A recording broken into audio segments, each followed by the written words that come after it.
Hello बच्चों, प्रश्नावली 4.3 में हम लोगों ने क्वेश्चन नंबर 3 तक कंप्लीट किया है। आज हम क्वेश्चन नंबर 4 से क्वेश्चन नंबर 11 तक जितने भी इबारती प्रश्न हैं सभी पे चर्चा करेंगे। और आज का लेक्चर बहुत ज़्यादा इंपॉर्टेंट है, तो ये बात ध्यान दीजिएगा। तो क्वेश्चन नंबर 4 देखते हैं। यह क्वेश्चन जो है रहमान की आयु से संबंधित वाला बहुत ही ज़्यादा इंपॉर्टेंट क्वेश्चन है और बोर्ड एग्जाम में कई बार यह प्रश्न पूछा गया है। तो इस क्वेश्चन को आप ध्यान से देखिएगा। यह इस बार के एग्ज़ाम में जो है कम से कम 201% पॉसिबिलिटी इसकी बनती है आने की। तो आप ध्यान दीजिएगा, यह प्रश्न क्या कह रहा है। कह रहा है कि 3 वर्ष पूर्व रहमान की आयु वर्षों में का व्युत्क्रम अब से 5 वर्ष पश्चात आयु के व्युत्क्रमों का जो योग है 1/3 है। वर्तमान आयु ज्ञात करनी है रहमान की। तो सबसे पहले आप रहमान की वर्तमान आयु मान लें, लिख लेंगे माना रहमान की वर्तमान आयु, रहमान की वर्तमान आयु आप मान लें यक्ष वर्ष, कि रहमान की जो वर्तमान आयु है वो यक्ष वर्ष है। पहला चीज़। इसके बाद क्या कीजिएगा, 3 वर्ष पूर्व और 5 वर्ष पश्चात की आयु निकाल लीजिए। तो 3 वर्ष पूर्व रहमान की आयु, रहमान की आयु, और एक क्या था 5 वर्ष पश्चात, तो ये भी देख लीजिए 5 वर्ष पश्चात। पश्चात का मतलब बाद भी होता है, ध्यान दीजिएगा। रहमान की आयु, रहमान की आयु, तो जब भी पूर्व या पहले बोलता है तो जो भी वर्तमान होता है उसमें उतना माइनस कर देते हैं। और जब भी आपसे पश्चात या बाद बोलेगा तो जितना वर्तमान है, जितना पश्चात बाद बोलेगा उतना प्लस कर देंगे। तो इस तरह से आपका 3 वर्ष पूर्व भी मिल गया और 5 वर्ष पश्चात भी मिल गया। अब आपको एक प्यारा सा हेडिंग डाल देना है यहाँ पर, प्रश्नानुसार। प्रश्नानुसार यानी प्रश्न के अनुसार जो भी चीज़ें चर्चा होंगी उस पर अब चर्चा करने वाले। प्रश्नानुसार क्या होगा अब देखिएगा।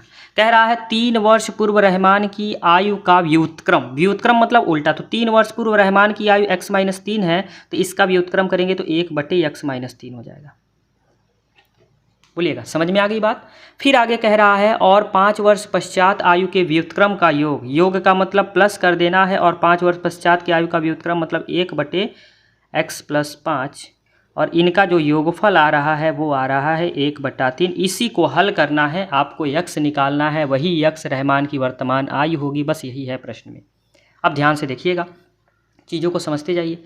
फटाफट करते हैं। दोनों का लॉसव लेंगे तो x-3 और x+5, x-3 से x-3 कटेगा, x+5 का 1 में गुणा करेंगे तो x+5 ही होगा, और प्लस का x+5 से x+5 कटेगा, x+3 का गुणा इसमें करेंगे तो x-3 का गुणा 1 में करेंगे x-3 होगा, और बराबर में आपके पास 1/3 बचेगा।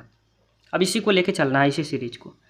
अब यहाँ यक्ष और यक्ष मिलके हो जाएगा 2x, और 5 में से 3 जाएगा तो प्लस का 2 बचेगा, ठीक है। और बटे में क्या होगा, x का गुणा x में करेंगे तो क्या हो जाएगा x², 3 का गुणा x में करेंगे माइनस का 3x, 5 का गुणा x में करेंगे प्लस का 5x, और 5 3 15 और माइनस प्लस मिलके माइनस का 15, और बराबर में आपके पास 1/3 मिलेगा। अब यहाँ आप तिर्यक गुणा कर देंगे। क्या कर देंगे, तिर्यक गुणा। 3 का गुणा इसमें कर देंगे 2x+2 में, और 1 का गुणा इसमें करेंगे तो कोई फर्क पड़ेगा ना, यानी यही बचेगा क्या x² माइनस का 3x प्लस का 5x माइनस का 15। यहाँ पर चाहे तो लिख सकते हैं तिर्यक गुणा करने पर। आपने क्या किया है, तिर्यक गुणा किया है, यहाँ पर कोष्टक में लिख देंगे तो थोड़ा सा अच्छा रहेगा। अब आगे आपके पास क्या मिलेगा, 3 का गुणा 2 में करेंगे तो 3 दूना 6x, 3 का गुणा 2 में करेंगे 3 दूना 6, और यहाँ पर x² प्लस माइनस घट जाएगा, 5 में से 3 जाएगा 2 बचेगा, 5 बड़ा है प्लस का चिन्ह लगाएंगे 2x, और माइनस का 15 हो जाएगा।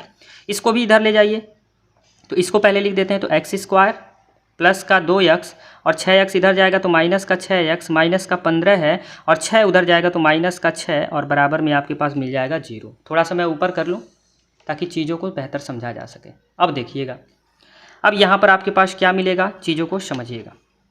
अब यहाँ पर x², अब यहाँ देखिएगा 6 और 6 में से 2 जाएगा तो कितना बचेगा, 4x बचेगा, वो भी माइनस का बचेगा। और यहाँ 15 6 21 हो जाएगा और बराबर में आपके पास क्या मिल जाएगा, 0 मिल जाएगा। अब इसी को आपको हल करना है, ध्यान दीजिएगा। द्विघात समीकरण बन गया। 21 घटा के 4 लाना है, तो आपको पता है, क्या पता है, 7 3 की 21 और 7 में से 3 गया 4। तो बस फटाफट लिख दीजिए, 7 माइनस 3 x माइनस का 21 बराबर में क्या हो जाएगा, 0। हल कर दीजिए तो एक्स स्क्वायर माइनस का 7x माइनस माइनस प्लस हो जाएगा, 3x माइनस का 21 बराबर में क्या हो जाएगा, 0। कॉमन लीजिए, कॉमन लेंगे तो क्या होगा, ध्यान दीजिएगा। इन दोनों में कॉमन क्या लेंगे, x, तो बचेगा x माइनस 7। और इन दोनों में आप 3 कॉमन ले लेंगे तो क्योंकि पहला x बचाना है तो 3 को निकालना पड़ेगा। और प्लस माइनस माइनस 3 से 21 7 बार में कटेगा और बराबर में कितना हो जाएगा, 0। आपके पास क्या मिल गया, एक कोष्टक में x माइनस 7 कर लेंगे तो एक कोष्टक में x प्लस 3 हो जाएगा और बराबर में क्या हो जाएगा, 0। अब आपके पास दो कंडीशन बन रहा है। कंडीशन पता है, फर्स्ट जब x माइनस 7 बराबर 0, पहला वाला, तो x माइनस 7 बराबर 0 करेंगे तो x बराबर कितना आ जाएगा, 7, पहला चीज़। और दूसरा, जब x प्लस 3 बराबर 0, x बराबर कितना हो जाएगा, माइनस का 3। और आपको पता है कि रहमान की आयु की बात कर रहे हैं तो नेगेटिव में तो रिजल्ट आएगा नहीं, इसी की वजह से यह अमान्य हो जाएगा, नेगेटिव नहीं मान्य होगा। तो बस आपसे पूछा था प्रश्न में उसकी वर्तमान आयु, तो यहाँ लिख देंगे रहमान की वर्तमान आयु। रहमान की वर्तमान आयु बराबर में कितनी थी, x, और बराबर में कितना हो जाएगा, 7 वर्ष। और यही आपका क्या हो जाएगा, आंसर हो जाएगा। और बहुत ही ज़्यादा इंपॉर्टेंट क्वेश्चन है, इसको आप एकदम दिमाग में फीड किए रहिएगा। अब हम देखेंगे क्वेश्चन नंबर 5। क्वेश्चन नंबर 5 ध्यान दीजिएगा, कह रहा है एक क्लास टेस्ट में सैफाली के गणित के और अंग्रेजी में प्राप्त किए गए अंकों का योग 30 है। तो पहले मान लेते हैं, माना, ठीक है, माना सैफाली के गणित के अंक, सैफाली के गणित के अंक, जो गणित के अंक मिले हैं वो कितने मिले हैं, मान लेते हैं x मिले हैं। तो अंग्रेजी के अंक कितने हो जाएंगे, अंग्रेजी के अंक, तो आपको पता है कि दोनों विषयों के अंकों का जो योग है गणित और अंग्रेजी का वो 30 है। तो जब गणित अकेले ही x है तो अंग्रेजी दूसरे, यानी 30 में से x को घटाएंगे तो जितना बचेगा वो अंग्रेजी वाला हो जाएगा। अब यहाँ पर आप प्यारा सा हेडिंग डाल देंगे, प्रश्नानुसार, यानी प्रश्न के अनुसार जो भी चीज़ें बोलेंगी अब उसके अकॉर्डिंग हम काम करना शुरू कर देंगे। अब देखिएगा क्या होगा, प्रश्नानुसार जो भी चीज़ें कह रहा है यदि उनके गणित में 2 अंक अधिक कर दिए जाएँ, गणित x है और उसमें 2 अंक अधिक कर दिए, ठीक है, और अंग्रेजी से 3 अंक कम कर दिए जाए। अंग्रेजी आपका 30 माइनस x था और इसमें से 3 अंक और कम कर दिए, ठीक है, 3 अंक और कम कर दिए, तो उनके अंकों का गुणनफल, तो इनका जो गुणनफल है वो कितना हो जा रहा है, 210। बस इसी को सॉल्व करना है, बस यही आपका इक्वेशन है। फटाफट सॉल्व करते हैं। यहाँ x प्लस 2 हो जाएगा और गुणे में यहाँ 30 में से 3 जाएगा तो हो जाएगा 27 माइनस x और बराबर में 210।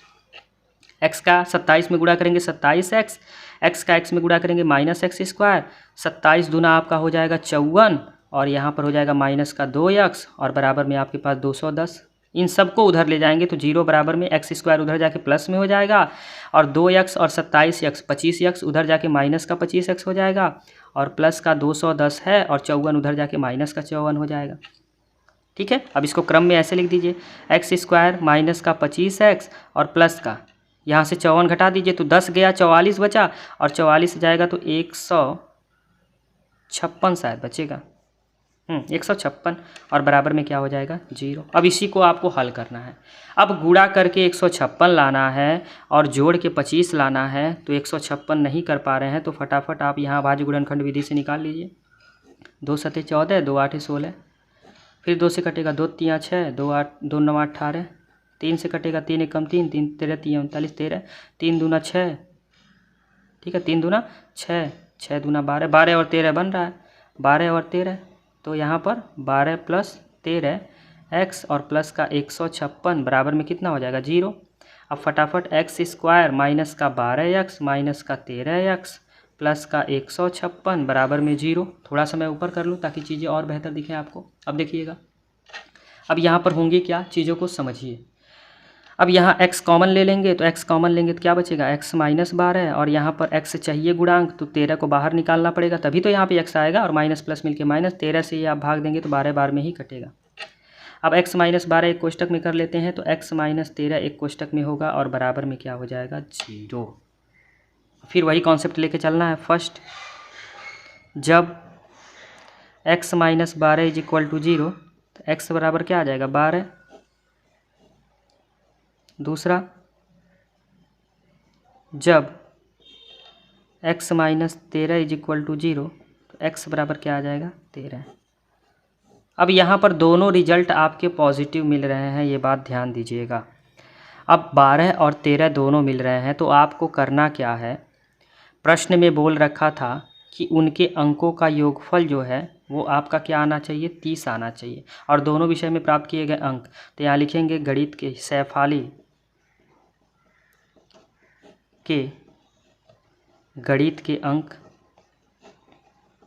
तो शैफाली के द्वारा जो गणित के अंक वो यक्स थे यानी 12। तो अंग्रेजी के अंक दिख रहा है आपको, थोड़ा सा और ऊपर कर दें, हाँ, अंग्रेजी के अंक, तो अंग्रेजी के अंक आपके जो थे वो कितने थे, 30 माइनस एक्स, कितना था, 30 माइनस एक्स, यानी आपका हो जाएगा 30 माइनस का 12, यानी बराबर में कितना हो जाएगा, 18। ठीक है, तो इस तरह से आप निकाल सकते हैं। या करके अगर यहाँ पर 13 लेते हैं, तो या करके यहाँ पे कितना हो जाएगा, 17 हो जाएगा। ठीक है, दिख रहा है, हाँ दिख रहा होगा, अब देखिए दिख रहा होगा, यही आपका क्या हो जाएगा, आंसर। यानी आपको अगर शैफाली गणित में 12 नंबर पा रही है तो अंग्रेजी में 18 नंबर बनेगा, और अगर गणित में 13 नंबर लेते हैं तो अंग्रेजी में 17 नंबर बनेगा। यही आपका रिजल्ट हो जाएगा। अब हम देखेंगे क्वेश्चन नंबर 6।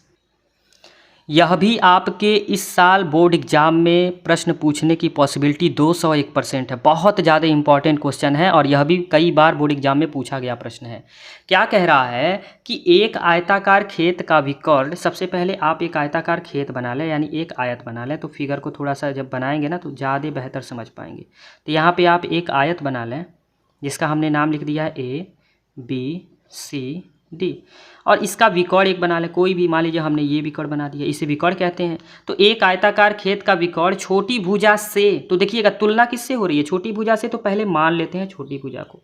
तो माना आयताकार खेत की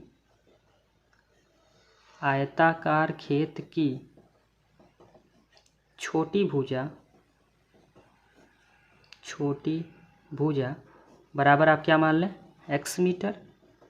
ठीक है, तो विकर्ण कितना हो जाएगा, विकर्ण आपका हो जाएगा, कह रहा है कि छोटी भुजा से 60 मीटर अधिक, तो x प्लस 60 हो जाएगा, x प्लस 60 मीटर।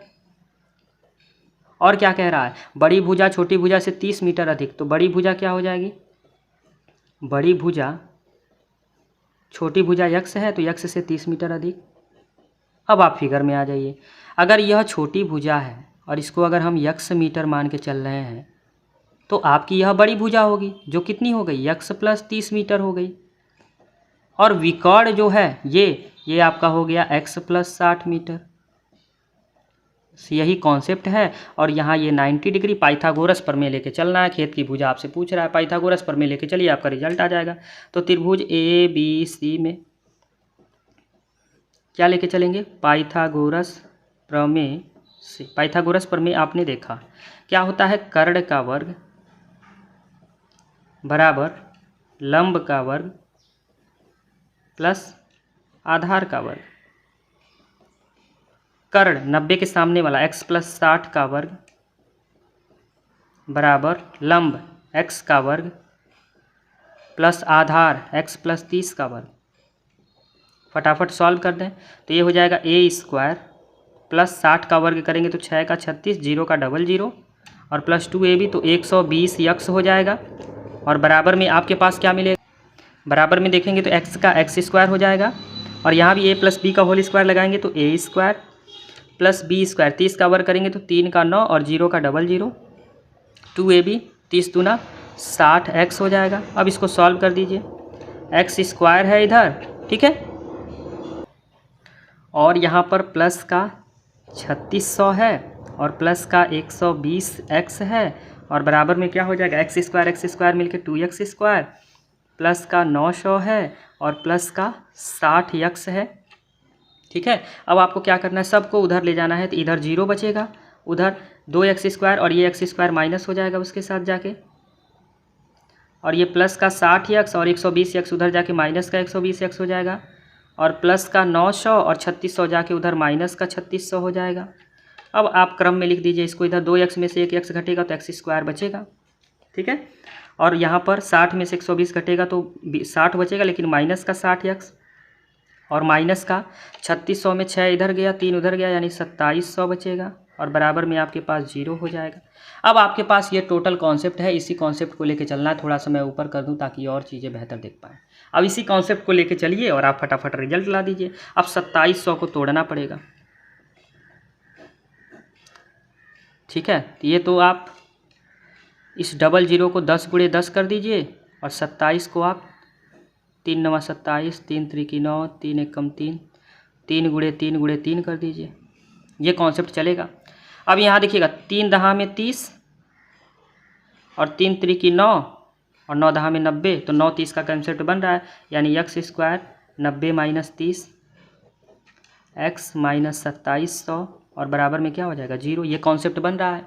अब यहाँ पर आप फटाफट, क्योंकि 90 से 30 जाएगा 60 और 9 × 2700 भी मिल गया, फटाफट ओपन कर दीजिए। x² माइनस का 90x माइनस माइनस प्लस का 30x माइनस का 2700 बराबर में 0। x कॉमन लेंगे तो क्या मिलेगा, x - 90, और यहाँ पर x लाना है पहला पद, तो 30 को बाहर निकालना पड़ेगा तभी तो x आएगा, और ये प्लस माइनस माइनस 30 से ये कटेगा, 3 × 9 27, यानी 90 आ जाएगा, और बराबर में 0। यानी आपके पास एक कोष्टक में x - 90 करते हैं तो एक कोष्टक में x + 30 हो जाएगा, और बराबर में आपके पास मिल जाएगा 0। अब कॉन्सेप्ट लेके चलिएगा फर्स्ट सेकेंड वाला। तो फर्स्ट, जब x - 90 बराबर 0 तो x बराबर क्या हो जाएगा 90, पहला कंडीशन ये मिल गया।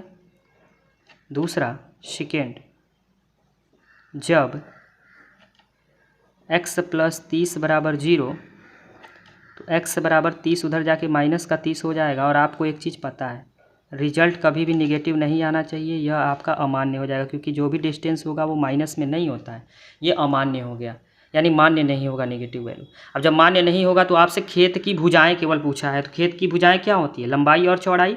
ठीक है, तो लिख देंगे खेत की विमाएं, विमा मतलब भुजा, विमाएं, या फिर इसे हम भुजाएं भी कह सकते हैं। भुजाएं क्या क्या होंगी, लंबाई और क्या होगी, चौड़ाई। तो लंबाई आपकी कितनी हो जाएगी, ये लंबाई x + 30 थी, x + 30, x आपने 90 निकाला तो 90 + 30 मिल के कितना हो जाएगा 120 मीटर। कितना निकल गया 120 मीटर। और चौड़ाई आपकी कितनी है, x है, यानी हो जाएगा 90 मीटर, और यही आपकी क्या हो जाएगी, आंसर हो जाएगी। और ये बहुत ज़्यादा इंपॉर्टेंट क्वेश्चन। अब हम देखेंगे क्वेश्चन नंबर 7। अब देखिएगा यह क्या कह रहा है, कह रहा है दो संख्याओं के वर्गों का अंतर 180 है, छोटी संख्या का वर्ग बड़ी संख्या का, तो बड़ी संख्या से तुलना हो रही है, तो बड़ी संख्या को पहले मान लेते हैं। माना बड़ी संख्या जो है आपकी वह क्या है, x है, और कह रहा है कि छोटी संख्या का वर्ग बड़ी संख्या का 8 गुना है, तो छोटी संख्या का वर्ग जो है वो बड़ी संख्या का 8 गुना, तो बड़ी संख्या x है, x का 8 गुना मतलब कितना निकल गया, 8x निकल गया। अब बड़ी संख्या का भी वर्ग कर दीजिए, तो बड़ी संख्या का वर्ग क्या होगा, तो बड़ी संख्या का वर्ग हो जाएगा, बड़ी संख्या x है और x का वर्ग करेंगे तो x² हो जाएगा। अब आपको प्रश्नानुसार प्यारा सा हेडिंग डाल देना है, प्रश्नानुसार, प्रश्न के अनुसार जो भी चीज़ें कही जाएंगी उसको आपको करना है। कह रहा है कि दो संख्या के वर्गों का अंतर 180 है, तो बड़ी संख्या का वर्ग का और छोटी संख्या का वर्ग, इनके बीच का अंतर कितना है 180। बड़ी संख्या का वर्ग x², छोटी संख्या का वर्ग जो है वो बड़ी संख्या का 8 गुना था, तो 8 गुना कर दिए। अब बस इसी को सॉल्व करना है, तो x² माइनस का 8x माइनस का 180 हो जाएगा, और बराबर में 0। इसी को सॉल्व कीजिए। अब 180 आपको नहीं पता है तो फटाफट भाज्य गुणनखंड विधि से कर लीजिए, क्या दिक्कत है। 2 × 9 18, 2 से 45, 3 से 15, 3 से 5 और 5 से 1। अब फटाफट बना लीजिए अपना जो भी बनाना है। अब यहाँ पे 5 8 लाना है माइनस करके, 5 × 3 = 15 और 3 × 2 = 6 × 2 = 12, नहीं बन रहा है। ठीक है, तो 5 दूना 10 दूना 12, 3 त्रिकी 9, ये भी नहीं बन रहा है। तो 5 3 दूना 6, त्रिक 18 और 5 दूना 10, 18 और 10 का बनेगा। तो हो जाएगा 18 माइनस 10 x माइनस का 180 और बराबर में 0। 18 में से 10 जाएगा तो 8 भी मिल गया, 18 दाम 180 भी मिल जाएगा। फटाफट गुणा कर दीजिए, x square minus 18 x minus minus plus का 10 एक्स माइनस का 180 बराबर का क्या हो जाएगा 0। अब इन दोनों में फटाफट x कॉमन ले लेंगे तो x माइनस 18 बच जाएगा। इसमें आपको 10 को बाहर निकालना पड़ेगा क्योंकि पहला x बनाना है और यहाँ प्लस माइनस माइनस 10 से ये कट जाएगा 18 बार में। अब यहाँ x माइनस 18 एक कोष्टक में कर लेंगे तो x प्लस 10 ऑटोमेटिक दूसरे कोष्टक में हो जाएगा और बराबर में 0 मिल जाएगा। वही कंडीशन फर्स्ट, जब x माइनस 18 बराबर 0 तो x बराबर कितना हो गया 18, माइनस 18 उधर जाके प्लस 18 बन जाएगा, ठीक है। फिर सेकेंड, जब क्या x प्लस 10 बराबर 0 तो x बराबर क्या हो जाएगा 10 प्लस 10 उधर जाके माइनस का 10 हो जाएगा। और आपको पता है कि संख्याएं आपको जो भी लेनी है वो प्लस में होनी चाहिए, तो यहाँ पे अमान्य लिख देते हैं,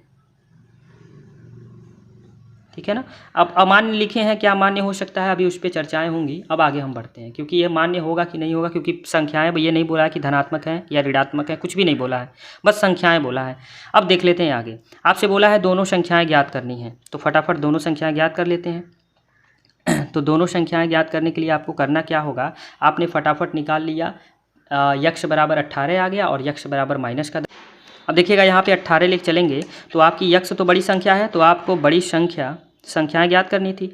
तो बड़ी संख्या आपकी यक्ष थी तो बराबर 18, यह तो मिल गया। अब छोटी संख्या निकालना है, तो प्रश्न में देखिएगा छोटी संख्या का वर्ग, और इसका जब आप वर्ग करेंगे तो छोटी संख्या का वर्ग जो है वो x का 8 गुना 18 का 8 गुना कर दीजिए, वर्ग उधर जाएगा तो आपको पता है रूट बन जाता है। तो छोटी संख्या बराबर आपके पास क्या मिल जाएगा, अब 18 और 8 आपके पास दिया हुआ है, 18 8 कितना हो जाएगा 144।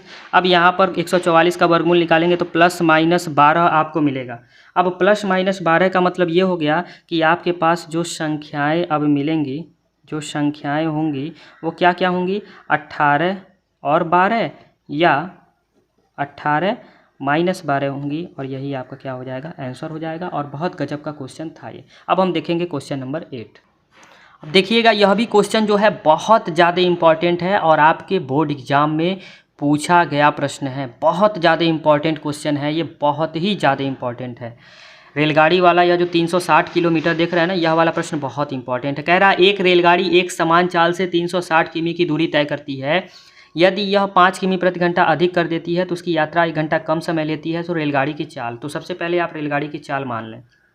माना अब एक समान चाल है तो रेलगाड़ी की एक समान चाल, रेलगाड़ी की एक समान चाल, एक समान चाल आप क्या मान लिए x किलोमीटर प्रति घंटा, x किलोमीटर प्रति घंटा। अब जो भी चीज़ें बोल रहा है अब यहाँ हेडिंग डाल देते हैं प्यारा सा प्रश्नानुसार, और फिर जो भी प्रश्न में बोलेगा उसके अनुसार आप कार्य करेंगे। तो 360 किमी दूरी तय करने में लगा समय, तय करने में लगा समय। तो आपको पता है चाल बराबर दूरी बटा समय होता है, समय बराबर दूरी बटे चाल होता है। तो दूरी आपकी 360 है और चाल आपकी x है, ये आप मान लेंगे समीकरण फर्स्ट। अब आगे आते हैं, आगे अगला कंडीशन में क्या कह रहा है कि 5 किमी प्रति घंटा अधिक कर दी जाती है। तो लिखेंगे 5 किमी प्रति घंटा अधिक पर 360 किमी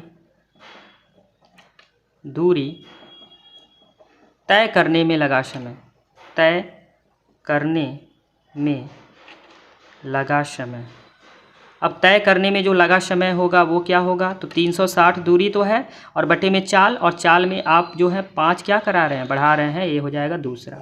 और दोनों के बीच देख रहे हैं कि 1 घंटे कम का डिफरेंट आ रहा है, इसका मतलब ये हो गया कि सबसे अधिक समय कौन लेगा, ये वाला लेगा, क्योंकि इसकी चाल जो है इस वाले चाल से कम है, तो ये वाला जब चाल अधिक है, तो जब चाल अधिक है तो समय भी कम लेगा। तो इसका मतलब 360/x में से 360/x प्लस 5 जब कर रहे हैं तो इनका जो अंतर निकल के आ रहा है वो 1 घंटा निकल के आ रहा है, जो 1 घंटा कम कह रहा है। बस यही इक्वेशन बन गया, इसी को सॉल्व कर देना। फटाफट सॉल्व करते हैं, लॉसव लेते हैं। लॉसव लेंगे तो x और x प्लस 5 होगा, x से x कटेगा, 360 का गुणा x में करेंगे 360x, और प्लस का 360 का गुणा 5 में कर देंगे, और माइनस का 300x इससे ये कट जाएगा और 360x यहाँ पे आ जाएगा, और बराबर में आपके पास एक कुछ नहीं है, बटे में एक मान लीजिए। 360x से 360x कट जाएगा। अब यहाँ पर आप तिर्यक गुणा कर लेंगे, तिर्यक गुणा इसका करेंगे तो ये हो जाएगा x प्लस 5, और इधर एक का गुणा जब इसमें कर देंगे तो क्या मिलेगा, यही होगा 0। 5 6 30 को 0 हासिल 3, 5 3 15 और 3 18। यहाँ लिख देंगे तिर्यक गुणा। कंडीशन लिखते जाइएगा, कोई भी कंडीशन मत छोड़िए, जो भी कंडीशन आप फॉलो कर रहे हैं लिखते जाइए। तिर्यक गुणा कर दिए। अब यहाँ हो जाएगा x² प्लस 5 का गुणा x में 5 है, x 1800 को इधर ला दो, माइनस 1800 बराबर में 0। इसी को सॉल्व करना है, फटाफट सॉल्व कर देते हैं। क्या होगा, अब यहाँ पर देखिएगा 1800 है और 5 लाना है, किसके बीच का अंतर आएगा 5, ये आपको ध्यान देना है। अगर आप यहाँ पर 1800 को तोड़ने जाते हैं, यहाँ पर समझिएगा, तो इस 00 को आप 10 × 10 में ऐसे तोड़ दिए, और 1800 को 2 × 3 × 3 में तोड़ दिए, ठीक है। अब यहाँ देखिएगा 3 दूना 6 दहा में, और ठीक है, यानी 6 दहा में 60, और 30 का अंतर जब करते हैं तो आपको 5 लाना है घटा के, ये बात आप ध्यान दीजिएगा, क्योंकि आपको घटा के 5 लाने हैं, ये बात आप ध्यान दीजिएगा। यानी इसको ऐसे तोड़ना है कि आपको 5 लाने हैं। तो अगर आप यहाँ पर 5 3 15 3 45 और 40, हाँ 45 और 40 का आप बनाइए कम्बिनेशन। 45, क्योंकि 45 दूना 90 दूना 180 हो जाएगा, तो 45 माइनस 40 x माइनस 1800 घटा के आपने 5 ला भी दिया। अब बस इसी को सॉल्व कर दीजिए। x² प्लस 45 का x में गुणा करेंगे 45x, माइनस 40 का गुणा x में करेंगे 40x, माइनस का 1800, और बराबर में आपके पास क्या मिल जाएगा, 0 मिल जाएगा। कॉमन ले लीजिए, कॉमन लेंगे x तो मिल जाएगा x प्लस 45, और यहाँ पर पहला x लाना है तो 40 को बाहर निकालना पड़ेगा, तभी x आएगा, माइनस माइनस प्लस, और 40 से ये कट जाएगा 45 बार में, और बराबर में आपके 0। एक कोष्टक में आपका x प्लस 45 लिखेंगे तो दूसरे कोष्टक में ऑटोमेटिक x माइनस 40 हो जाएगा, और बराबर में 0। आपके पास कंडीशन बन गया, फटाफट सॉल्व कर दें। कंडीशन सॉल्व करने का तरीका आपको बता दिया है। पहला, जब x प्लस 45 बराबर 0 तो x बराबर माइनस का 45। आपको पता है कि कोई भी चाल निगेटिव नहीं होती है, निगेटिव आ गया है तो यह रिजल्ट आपका अमान्य हो जाएगा। और दूसरा, जब x माइनस 40 बराबर 0 तो x बराबर माइनस 40 वो प्लस 40 हो जाएगा, और इस कंडीशन में ये मान्य होगा। और आपसे रेलगाड़ी की चाल पूछा था तो रेलगाड़ी की चाल आप बस निकाल लिए हैं, x ही तो माने थे। अब यहाँ लिख देंगे कि रेलगाड़ी की एक समान चाल, आपसे चाल ही पूछा था तो एक समान चाल जो है आपने क्या माना था, x माना था, यानी 40 प्लस वाला ले लेंगे, 40 किमी प्रति घंटा, और यही आपका क्या हो जाएगा, आंसर हो जाएगा जी। ठीक है ना, बहुत अच्छा क्वेश्चन था, ये ध्यान दीजिएगा। अब हम बढ़ेंगे क्वेश्चन नंबर 9 पे।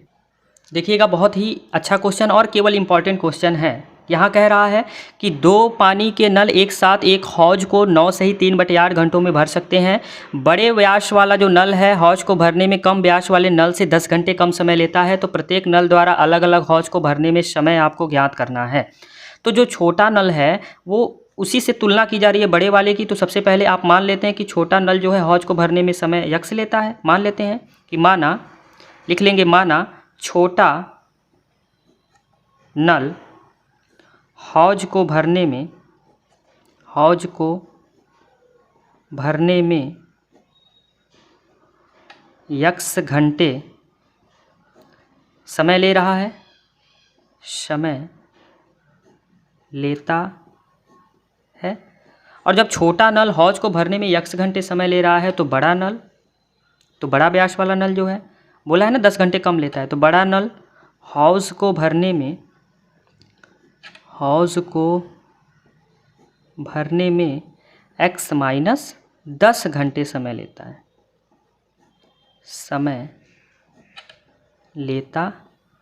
है, और एक चीज़ आप ध्यान दीजिएगा, जब भी टंकी वाला या काम वाला, यानी ये हौज का मतलब टंकी वाला, नल टंकी वाला प्रश्न या फिर काम मजदूरी वाला प्रश्न आता है तो उसको भाग में करके करना होता है, ठीक है। तो इस प्रकार के प्रश्न में तो यहाँ छोटे नल द्वारा निकाल लेते हैं, लिख लेंगे 1 घंटे में छोटे नल द्वारा, ठीक है, भरा हौज का भाग,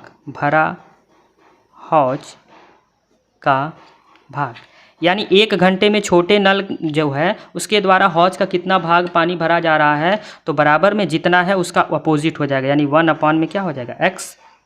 इसको आप समीकरण 1 मान लेंगे और यहाँ पर हेडिंग आप डाल देंगे प्रश्नानुसार, थोड़ा सा अच्छा रहेगा, अच्छा इंप्रेशन आता है प्रश्नानुसार से। जब भी इस प्रकार से नल टंकी या मजदूरी वाला प्रश्न आएगा उसको आप बटे में भाग में ही करिएगा, बहुत बेस्ट रहेगा, ठीक है। 1 घंटे निकाल लिए छोटे नल का, अब 1 घंटे बड़े नल का निकाल लेते हैं। तो 1 घंटे में बड़े नल द्वारा भरा हौज का भाग, तो बराबर में कितना हो जाएगा, तो x - 10 है तो 1/x - 10 हो जाएगा, और ये दूसरा बन गया। अब समय जो दिया है 9 सही 3/8 दिया है, तो समय 9 सही 3/8 दिया है, तो 1 घंटे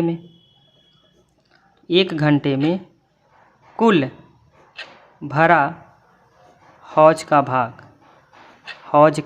भाग, यानी कुल भरा हौज का भाग कितना हो जाएगा, तो 1 में 9 सही 3/8, अब इसको कन्वर्ट कर देंगे तो 9 8 72, 3 75/8, 8 ऊपर चला जाएगा, ठीक है। तो कितना हो जाएगा 8/75।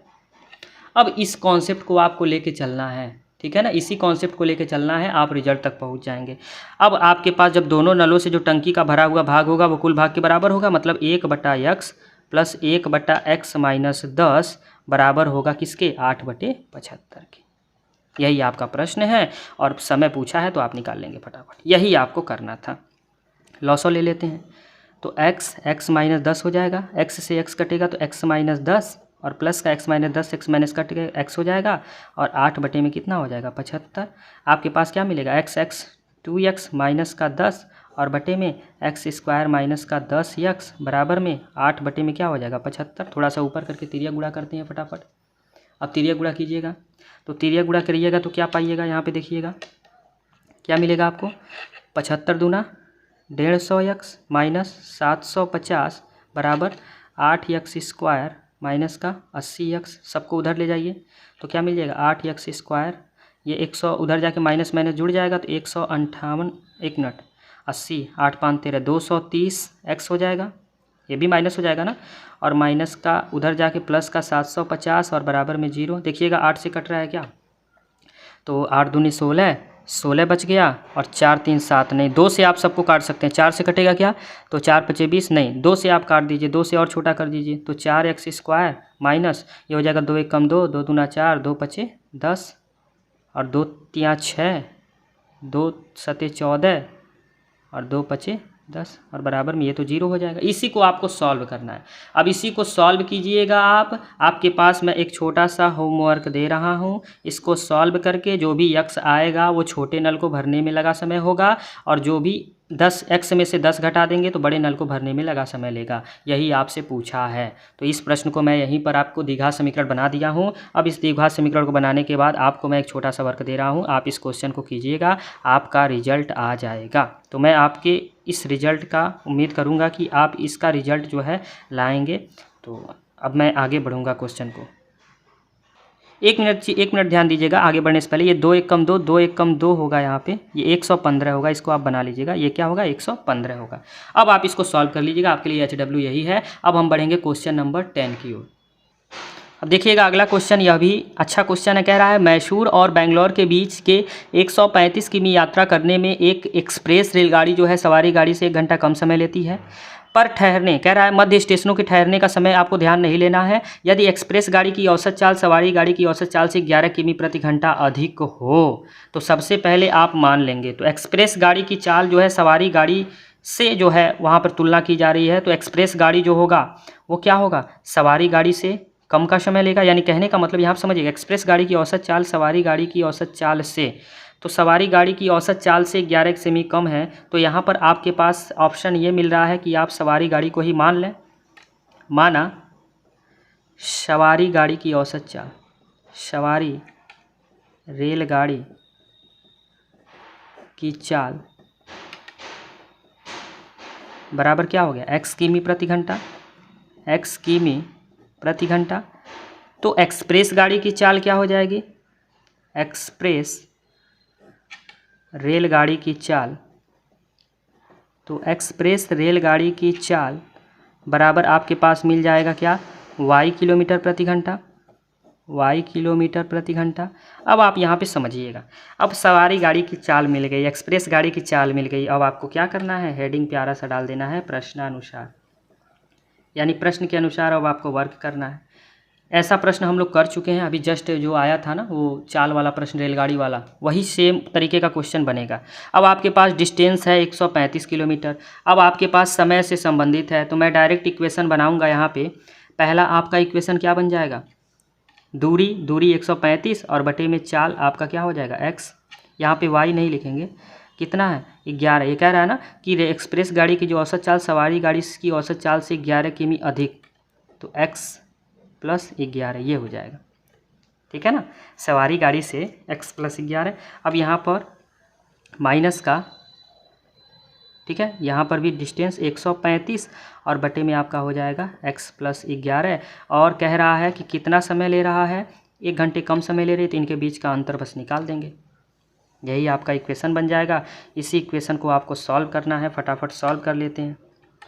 तो इक्वेशन में s लॉस लेंगे तो x प्लस 11, x से x कटेगा तो 135x और प्लस का 135 का गुणा 11 में हो जाएगा, और माइनस का इधर 135x हो जाएगा, और बराबर में आपका 1 हो जाएगा, बटे में 1 मान लेंगे।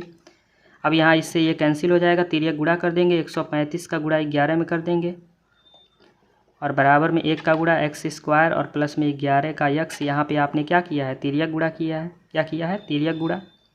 अब देखिएगा क्या होगा, यहाँ पे गुणा कर देंगे, 11 पचे 55 को 5 हासिल 5, 11 तिया 33 और 5 38 को 8 हासिल 3, 11 कम 11, 11 और 3 कितना हो जाएगा 14, और बराबर x स्क्वायर प्लस का 11x। अब इसको आप क्रम में लिख लें, क्रम में लिखेंगे तो आपके पास क्या मिलेगा, तो आपके पास मिल जाएगा x स्क्वायर प्लस का 11x, इसको इधर भेजेंगे, माइनस का 1485 और बराबर में 0। इसी इक्वेशन को आपको सॉल्व करना है, ठीक है। एक बार और मिला लेते हैं, चीज़ें जो है बहुत थोड़ी सी गड़बड़ हो रही थी, तो आप इसको एक बार और मिला लें, चीज़ें सही हो रही हैं कि नहीं एक बार देख लें। तो x का x में 11x, ठीक है यहाँ पर, और 11 पचे 55 को 5 हासिल 5, 11 तिया 33, 5 38 को 8 हासिल 3, 11 कम 11 3 14, ठीक है। इसी द्विघात समीकरण को आप हल कीजिएगा। ये भी मैं आपके लिए एक छोटा सा होमवर्क दे रहा हूँ, यानी 2 क्वेश्चन होमवर्क है, आप इसको करके मुझे कमेंट बॉक्स में आंसर ज़रूर बताइएगा। अब हम बढ़ेंगे क्वेश्चन नंबर 11 की ओर। यह आपका एक बहुत ही ज़्यादा इंपॉर्टेंट क्वेश्चन है, जो इस बार के बोर्ड एग्जाम में आने की पॉसिबिलिटी समझ लीजिए 201% की है, बहुत ज़्यादा इंपॉर्टेंट क्वेश्चन है। इस क्वेश्चन में बात हो रही है 2 वर्गों के क्षेत्रफलों का योग 468 मीटर स्क्वायर है, यदि उनके परिमापों का अंतर 24 मीटर है तो 2 वर्गों की भुजाएं ज्ञात कीजिए। इसको आप बहुत तरीके से कर सकते हैं। यहाँ पर मैं दोनों की भुजाएँ अलग अलग मान लेता हूँ। माना दोनों वर्गों की भुजाएं क्रमशः x मीटर तथा y मीटर हैं। अब यहाँ पे हेडिंग डाल देंगे प्रश्नानुसार, प्रश्नानुसार। अब प्रश्न के अनुसार जो भी चीज़ें बोली जा रही हैं, कह रहा है उनके वर्गों का क्षेत्रफलों का योग 468 है। तो पहली भुजा का वर्ग, भुजा गुणे भुजा मतलब x स्क्वायर, और प्लस दूसरी भुजा मतलब भुजा गुणे भुजा मतलब y स्क्वायर, बराबर कितना दिया है 468, कितना दिया है 468। ये बन गया आपका पहला इक्वेशन, ठीक है। अब दूसरा आ जाएंगे, कह रहा है उनके परिमापों का अंतर 24 है। तो परिमाप, पहले भुजा x है तो परिमाप 4 गुणे भुजा 4x, और दूसरा 4 गुणे y, और इनका अंतर कह रहा है, ये देखिएगा, ये अंतर मतलब माइनस में, बराबर कितना हो जाएगा 24। आज पता नहीं क्यों मिस्टेक हो रहा है। 4 कॉमन लेंगे तो x minus Y is equal to 24, 4 से काट देंगे, 4 छके 24, तो x माइनस वाई बराबर आपके पास क्या मिल जाएगा 6, x बराबर में मिल जाएगा 6 प्लस वाई। इसको आप समीकरण 2 यहाँ मानिएगा। अब बस प्रतिस्थापन लगा दीजिए आप, क्योंकि प्रश्न में तो बोलेगा नहीं कि आपको कैसे हल करना है, प्रति इसका मान रख दीजिए, तो हो जाएगा 6 प्लस वाई का स्क्वायर प्लस वाई का स्क्वायर बराबर 468। 36 प्लस वाई का वाई स्क्वायर प्लस 6 दूना 12 वाई प्लस का वाई स्क्वायर और बराबर में हो जाएगा 468। वाई स्क्वायर 2 वाई स्क्वायर और इसको जोड़ेंगे 36 और 12 तो 6 2 8 और 4 48 वाई और माइनस का 468 बराबर में 0, 2 कॉमन ले लीजिए तो वाई स्क्वायर प्लस का 24 वाई और 2 दूना 4 2 3 6 2 चौको 8 बराबर में 0। आपके पास यह इक्वेशन बन गया। अब यह जो इक्वेशन बना है इसी इक्वेशन को आपको सॉल्व करना है। आपके पास जो इक्वेशन बना है वो इक्वेशन बन रहा है वाई स्क्वायर प्लस का 6 वाई माइनस, 1 मिनट ध्यान दीजिएगा कुछ गलत हो रहा है क्या,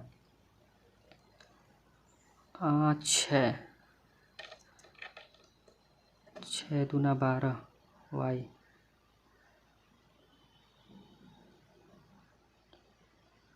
यहाँ पर आप ध्यान दीजिएगा एक छोटा सा एरर हुआ है, उसको आप सही कर लें।